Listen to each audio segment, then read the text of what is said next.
I didn't mean to say dating in Atlanta. I meant to say dating rich men in Atlanta. A lot of y'all in them comments. It had nothing to do with y'all. So Kevin said he was lying when he said there's not a lot of high value men out here. They are. Actually, Atlanta is #1 for black wealth. So most of the guys that I meet here and that approach me are well-to-do. And they will take care of you. They will pay rent. They will set up lines for you to do whatever you need. They will help you with business. They will take you to nice places, nice trips. You will be treated very well. But there will become a point where you're going to find out something. And that's what I meant to say. You will find out that with that type of status, they are either have a lot of women or are down low. I haven't ran into that yet, but I'm sure it's around or whatever. I just haven't ran into an issue that stands out that I could say that. Or you come to find out they're married or they have children all over the place, or because hey, when a guy has all this stuff going on, women want to get pregnant by them, but not me, baby. Yeah, no, it's a no for me, my boy. So you will get treated well out here. I get treated very well, but when I say it's always something, listen, when Anne-Marie said, it's just one thing. No, it wasn't. She lied. It ain't one thing. It's some more. And some more. Oh, and you'll run into where you're dealing with somebody and you don't know that they got something going on with anybody else. And that part, here they go, reaching out to you. Listen, I could do I'm going to do a whole series on it. I'm going to do a series of the variations, but I do date the same type of dude, which is men into business. I'm not really into guys who are in entertainment, sports, none of that.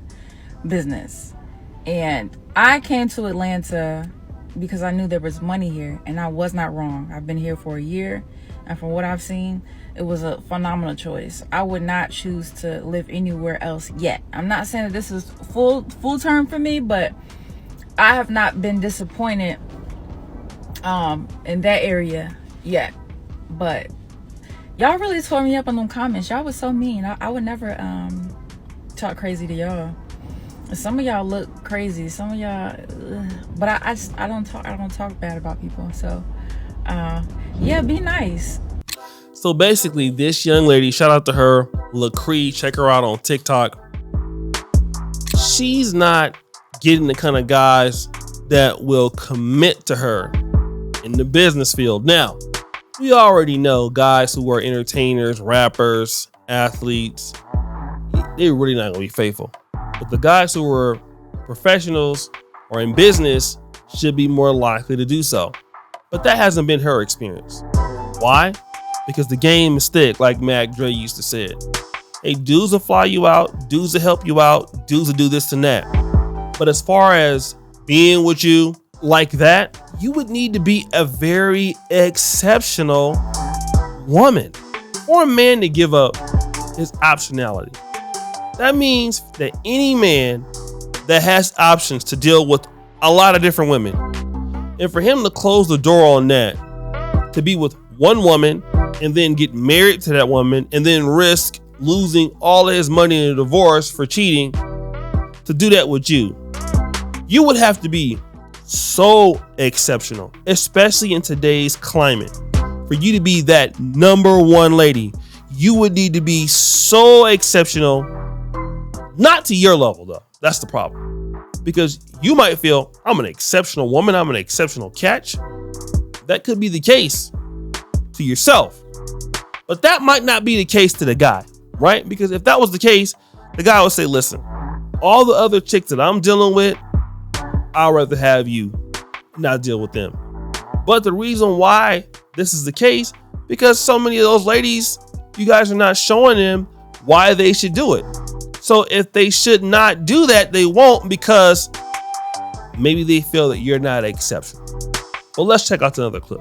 There has to be one of the most oddest transactions in Atlanta in the entire world. Like, there's no place like Atlanta. Like, I get huge bouquets of flowers. Like, I just picked one up from the concierge this morning. but like this person doesn't want to commit. This person is married. This person has kids by everybody. This person is not with their baby mama but live with their baby mama. This person is hiding from 10 folks because they did something they weren't supposed to do. Come to Atlanta and get money, and that's it. Because get money and get out. This place is hell. So again, very similar to the first thing. Very attractive lady. She must be black and Asian or something like that, but she getting bouquets, she's getting attention. But something else is the truth, right? It's a lot of competition in Atlanta. She just got there last year. There's so many other women there. And shout out to Solo TV 84 because he told me he went there a few years ago and he was like, yo, women was begging to take him out. It's like different from Minneapolis, right? So guys in Atlanta got so many opportunities. These ladies don't realize why they think that they are special. How special are you to the guys that you're dealing with? Again, getting money is cool and getting opportunities is cool. For a guy to say, I'm gonna f with you on the long way like that, you need to be about your business. You know what I'm saying? And not about your business and getting money. Like, what are the wife vibes you sending? What are the submissive vibes you sending to that kind of man? What are the things you do that make his life better? Okay? Like, if I deal with you every day, because most of relationships is non-sexual. If I deal with you every day, is my life going to become better because you are in it? Just think about a team. A team that makes a free agency trade or a free agency signing or a draft pick. Would they pick a player that wouldn't help the franchise? That's marriage. For so long, men have been getting married to women, or at least the thought to get married and expect nothing to happen in your life but you to take care of this lady and give her kids and all that sort of stuff. But now our guys are thinking about it as if they're GMs. What do I actually get by making this investment or making this decision? I don't want to just get nothing. I need to get something. And if they're not going to get nothing, then guess what? Deal's off. Let's go to the next clip. All right, y'all. So I have a question. So I just recently became single, I guess, kind of. So I've been like serial dating in Atlanta. And my question is, how come when you tell people like you guys are not together, you're kind of dating around, why do people agree to that but then get mad when you're actually like you stick to it and actually be dating other people? Like this one guy, he was blowing up my phone and asking me like, where are you? I know you see my calls. I do see your calls, but I'm with another man right now. Like, you get Friday, he gets Saturday, Sunday is the Lord's Day, and I figure out if I want to see either one of you guys again. And I feel like that's healthy. I was never a person that dated multiple people, but I see why y'all do now. Well, let me just say this. That's a guy that you feel like you really don't have no interest in anyway. That's why, if she was interested in this guy, if it was a good opportunity for her, she wouldn't say that. Because she was just saying in other videos, like, yo, nobody is doesn't want to commit. So this is a person that she's not interested in for real like that, what she's not talking about. But in the case of this, any woman that can get a rich guy would get one. If you can't, you get those dudes that you don't really want to mess with like that, and then you talk to those guys like this. But these next set of videos from this lady is hilarious. Let's check them out and we're gonna come back. So, like 2 or 3 weeks ago, I must have gave my number out. However, the person texts me. I'm like, oh yeah, I don't remember. He was like, yeah, you were drinking. I'm like, yeah, I don't remember. Because normally I don't get my number out. Like, I don't really be fucking with niggas. It's no point. Like, y'all just waste time. And on top of that, I be at work all the time anyway. So it's really no point. And sometimes I get off at like 6 a.m. Like, I'm never damn near gonna really get a chance to even probably sleep in a bed with you. So it's no point. And I just don't like my time wasted. So he's like on it like, no, please, like, why you don't be texting me back? Why you don't this? I'm like, well, I'm really not a texter. He like, well, can I call you? I'm like, not right now, because you're gonna try to FaceTime me and I can't talk. It's a HIPAA violation. No. So he's like, well, what time do you get off? I'm like, well, tonight I get off at 10. Mind you, this is like 2 or 3 weeks of me not responding, like not saying nothing. And so I finally answer. He like, oh, you don't want to just go out? Like, I heard Sundays be lit, this and this. I'm like, no, I'm kind of tired. Like, I'm not sleepy. I can talk to you on the phone, but I'm tired. Like, I just kind of want to sit. Fast forward to Friday. I'm out smoking hookah by myself. He calls. He's like, oh, do you mind if I pull up? I'm like, I mean, if you want to. So I'm smoking. My friend that pulled up at this point now.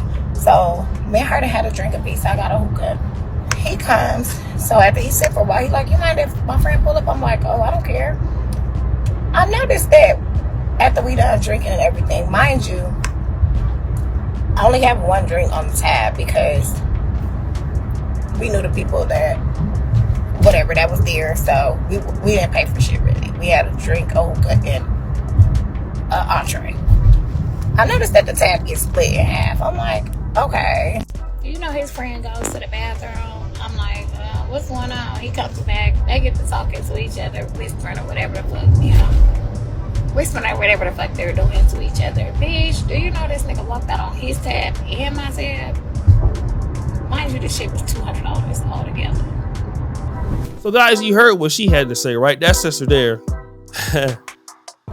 First of all, she kind of has a little attitude that's kind of off-putting.